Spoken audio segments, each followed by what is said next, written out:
Hey everybody, welcome back. Devin OG, original Grognard, sitting back down at the Grognard's Corner. And what do we got here today? East Front Tank Leader, West End Games. You know, I think this is kind of one of the first times I've done a West End game. West End Games was always, they always kind of struck me as a kind of an oddball in the wargaming production design companies back in the 80s. They were primarily, it seemed, a role-playing company. They had the Torg role-playing game. They had a license for the longest time for the Star Wars role-playing game. And I don't even want to know what that license cost them to get the IP for that. And they did about 20 war games. And most people don't remember really West End games really that well, but as soon as you mention some of the war games, it's like, oh yeah, that was a pretty cool game. That was a good game. So I always, now people are probably going to disagree with me, but I always found the box art for West End's war games to be, I don't know, kind of cartoonish and over the top. I mean, it's really not cartoon style, but it's kind of over the top. It is a cool game, cool cover, but it just, the art style was definitely not like any of the other art styles that you had from Avalon Hill or, GDW or, SPI, Strategy and Tactics, what have you. But yeah, so, it always struck me at West End Games, really, the wargaming wasn't their main focus, and most people don't remember them for the war games. But if you start mentioning off some of their games, people will remember them. Oh yeah, those were really good games. Now this one, as you probably might have seen, East Front Tank Leader, World War II, Armor Tactics, 1986. But look at who's designed by John Hill. Yes, the designer of Squad Leader. No, this is not as difficult as Squad Leader was. Thank God. This is really, when you get down to it, your basic platoon and company. What is it? Platoon or company? At that, it gets down to that point. I kind of stop even caring if it's platoon or company size. Whatever. Platoon or company size. Kind of designed around the same idea Jim Dunnigan's Panzer Leader, Panzer Blitz. I would put the difficulty right around Panzer Leader level, although it has a lot. The chrome is different, and there's nothing wrong with that. I mean, you take a look at the counters. It almost kind of uses the Z that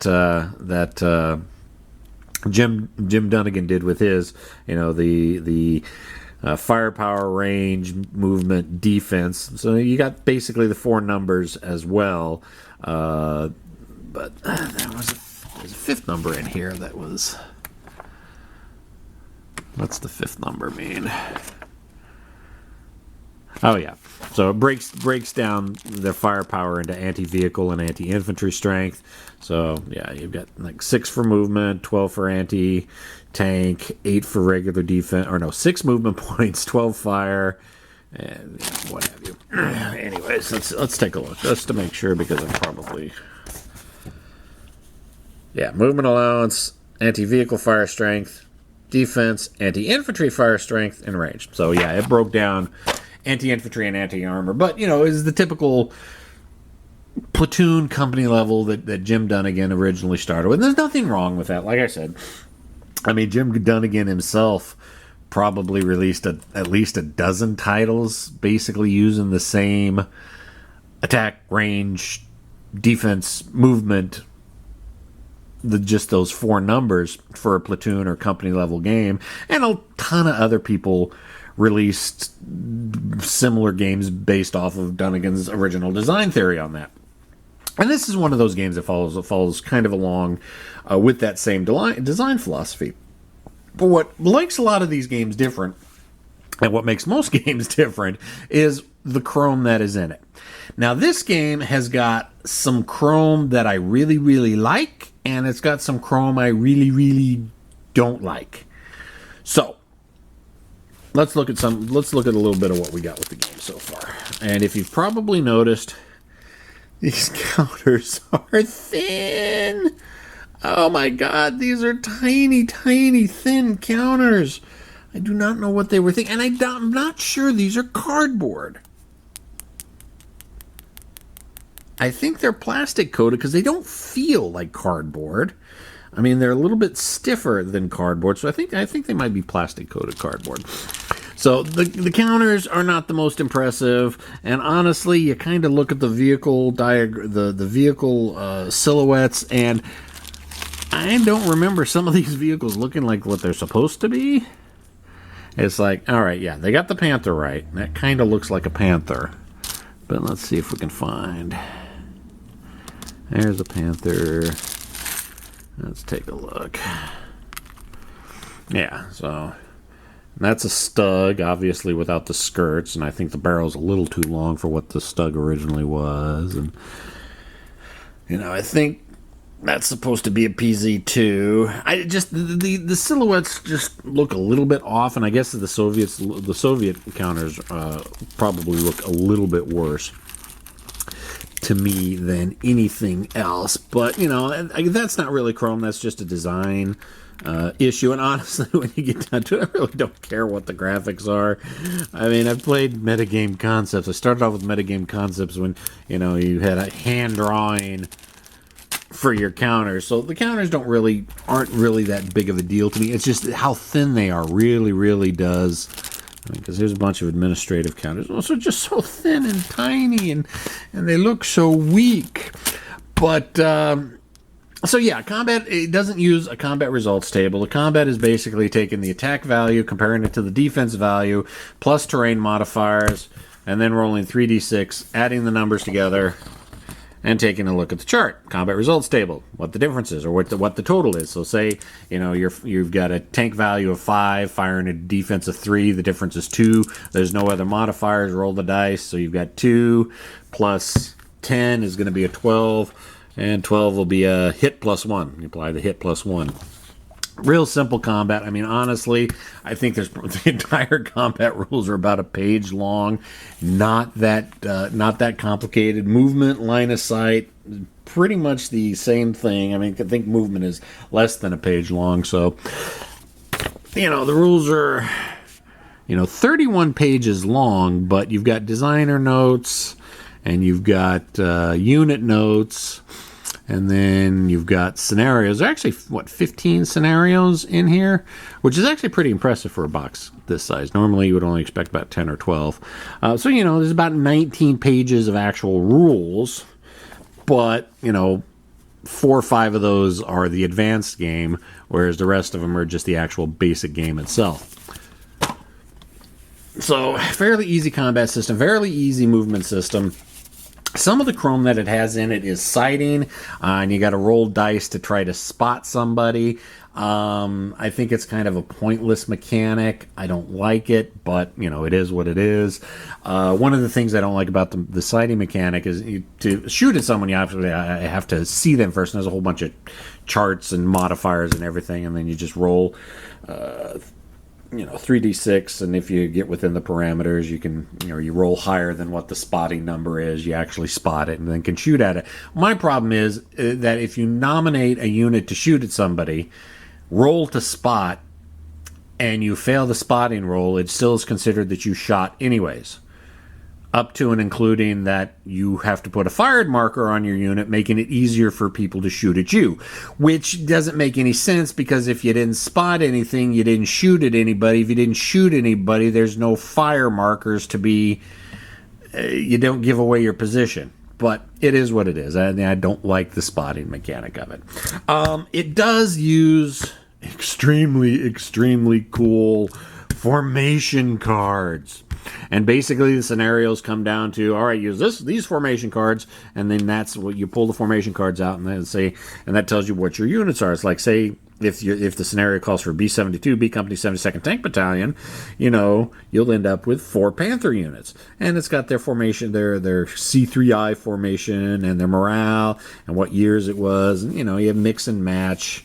Then you have higher commands. Usually it'll tell you what the Kampfgruppe, for the Germans it's a Kampfgruppe, for the Soviets it's battalions. But so it's like, all right, for this scenario, you got Kampfgruppe Kondritz, and so you grab out command A2, B2, A91, B91, and of course, it's got the corresponding card numbers, 101, 110, so it's easy to track it down. Command formation of A, and you pull out those 4 formations, you find out what your cards are. or what your units are. And so with the Soviets, you've got, battalion command.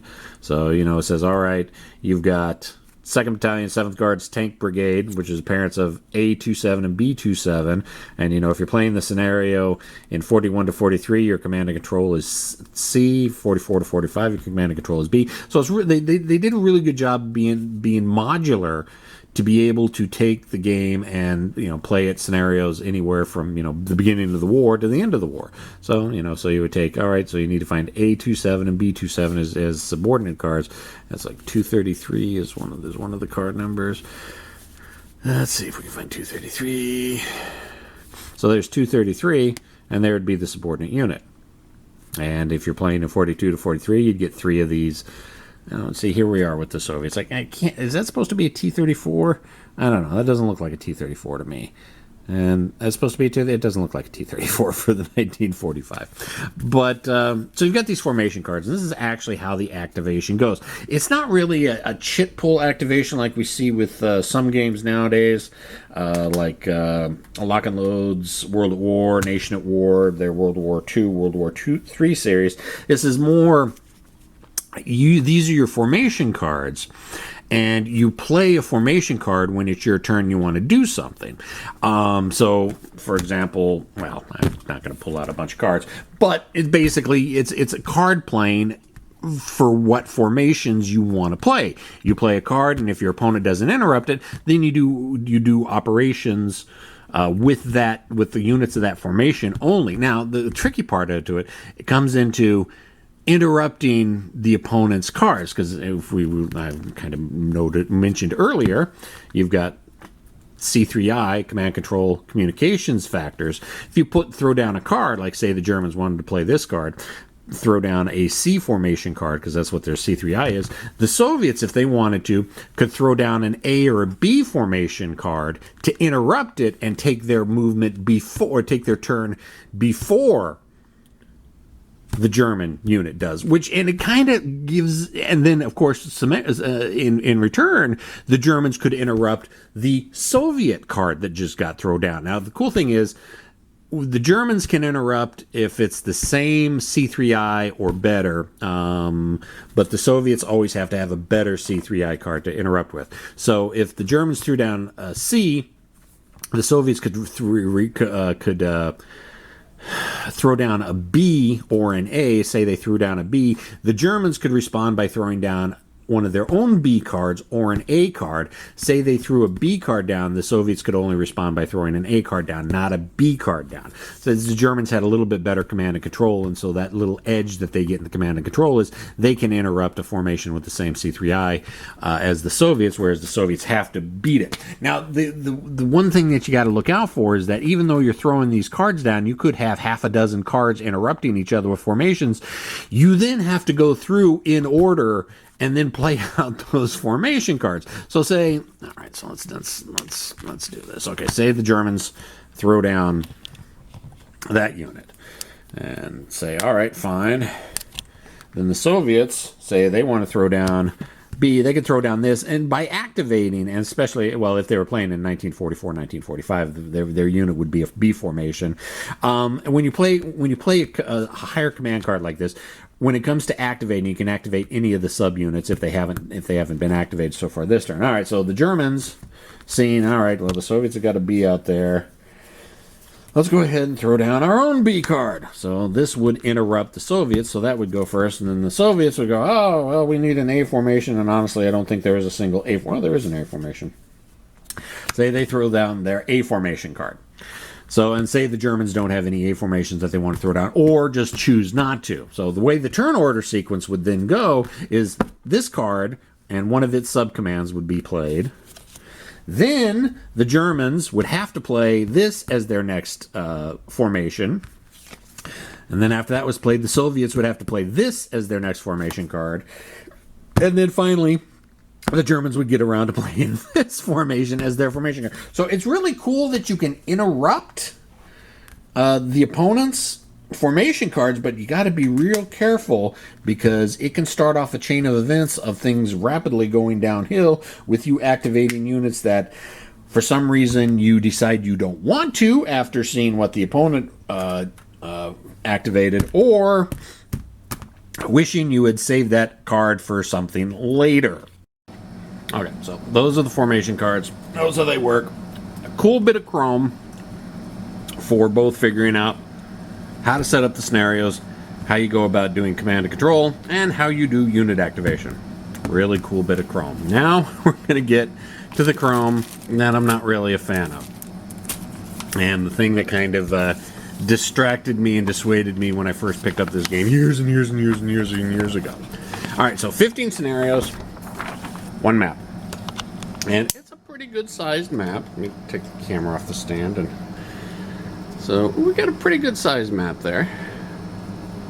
But there's 15 scenarios for one map. How the hell are they going to pull off 15 scenarios on one map? Well, they kind of got a unique way of doing it. They've got, I'm not even really sure how to call it, but terrain conditionals, I guess you could say. Alright, so you take a look at the map. And, you know, you've got your urban hexes, roads, rivers, you've got hills, you know, ground floor, you know, level 0, level 1, level 2, level 3, and you've got different types of woods, and, you know, you got, alright, so you got some black urban buildings, some brown urban buildings, and we got, you know, a couple different colors of greens, foliage. Well, depending on the scenario, they will have a set of terrain conditions for you to mark, and you also have to worry about what season it's in. So they could say if the urban is devastated, and let's see if we can kind of zoom in so you can kind of see what it's saying. Is that zoomed in? You should be able to see that. So if it's saying the ruins are devastated, then the brown urban hexes and the black urban hexes are actually ruins. If they're saying the urban situation is sparse, then the brown urban hexes are considered ruins. The black wooded hexes are considered sparse. If it's a normal urban environment, then the brown urban hexes are wood buildings and the black urban hexes are stone buildings. Each one of these have their own terrain additions. So depending on what the urban status is, you have to remember, all right, what is in this scenario, what's the black urban again? Is that devastated? Is that ruins? Is it stuff? And they do that for all of them. If you see here, they do the same thing with the elevation. If it's flat, then everything except for the dark brown. Okay, so the three terrain, the first three levels are actually flat, and the brown is actually first level. If you've got rolling hills, then the first two terrain levels are actually 0, and the quote-unquote second terrain level is actually 1, and the third terrain is level 2, and then if you've got hilly, and it's the same way with the vegetation. If it's arid, then both bushy green hexes are brushes. If it's wooded, then the light green is brush, dark green is wooded, forested, woods, forest, on down, on down. Now, this is the thing that annoys ever-loving crap out of me, is trying to remember, and now granted, they give you a little marker so you can put it on here so you can remember, but trying to remember in the scenario, all right, is this open? Is this level 1? Is this an urban? Is this stone? You know, are these woods? Are they heavy woods? What? It's a unique way of handling multiple terrain types without the need for geomorphic boards. That's kind of a cool concept. Trying to remember what each one of them is from scenario to scenario while you're playing the game was very, very annoying and frustrating, because you're looking at this and thinking, all right, this is level 1. Okay, this is ground level. This is level 1, level 2. No. Depending on what it is, this could be ground level and ground level and ground level and level 1. It breaks the, I hate to use the term immersion a little bit, but it's just an extra step that you've kind of got to suspend the disbelief on to try to remember what each of the different terrain types are, depending on what the scenario conditions are. And I always had issues with that. I didn't really enjoy that part of the game. I mean, like I said, it's a cool way to be able to get several different terrain types on the same map. Because if you look here, you know, you've got these 3 built-up areas here. But, you know, if it's devastated, then all those are ruins, and ruins are considered as clear. Or if you just want it sparse, then the brown is clear and the black is wood buildings, you know. So that radically changes. So like if this is sparse and these are all ruins hexes, that means it's all basically open. So you've got this big wide open area that you can fight over between these hills. However, if it's sparse, then you've got, you know, all right, some little wooden villages here and there, which again changes the flow of how the battle goes in this area. And if it's normal, then you've got these really big urban areas, and it's not as open. So, you know, it's a cool way of doing it, and they kind of mix and match the different terrain types. So, you know, it to give you as much variety in the scenarios with a single map as you possibly can get.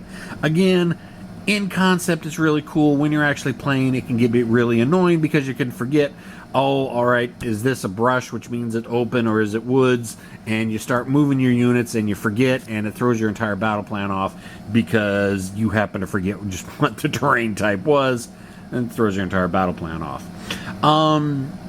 So yeah, if you haven't figured it out yet, yes, we are going to be playing Eastern Front Tank Leader next. This is the next one that's going to get onto the board. I know I've been talking about getting Lacquered Coffins, which is a miniatures game.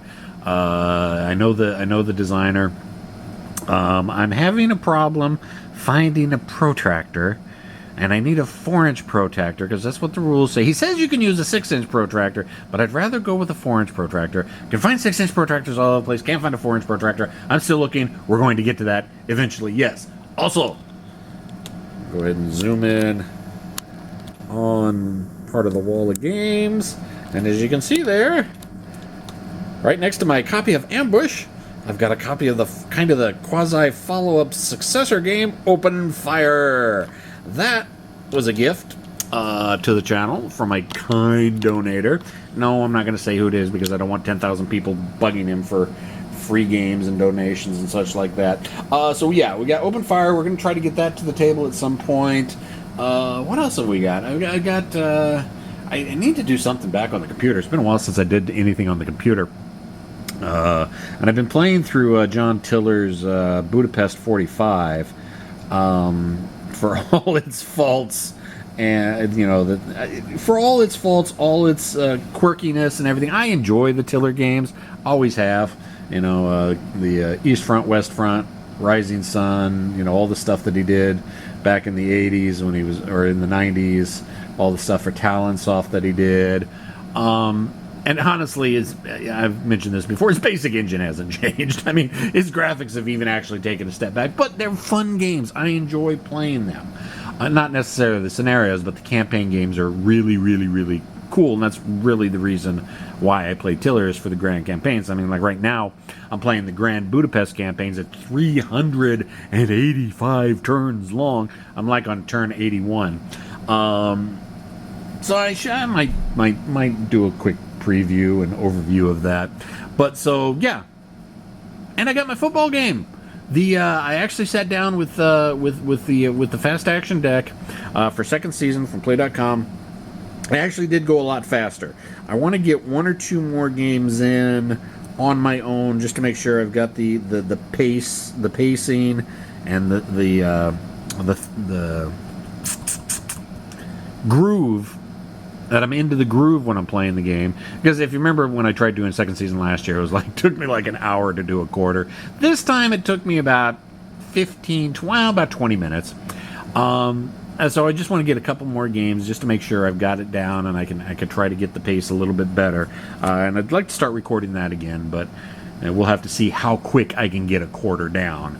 But yeah, so yeah, expect some second season, the hypothetical American League football at some point. What else we got? I think that's it. I think that's all I got for now. Who knows when I was going to start recording Easter for? Probably this week. But if you listen to the channel long enough, you know I can be a little bit slow. So that's what I got. Questions, comments, concerns, complaints, criticisms in the comment section. I'll see everybody next time. See ya!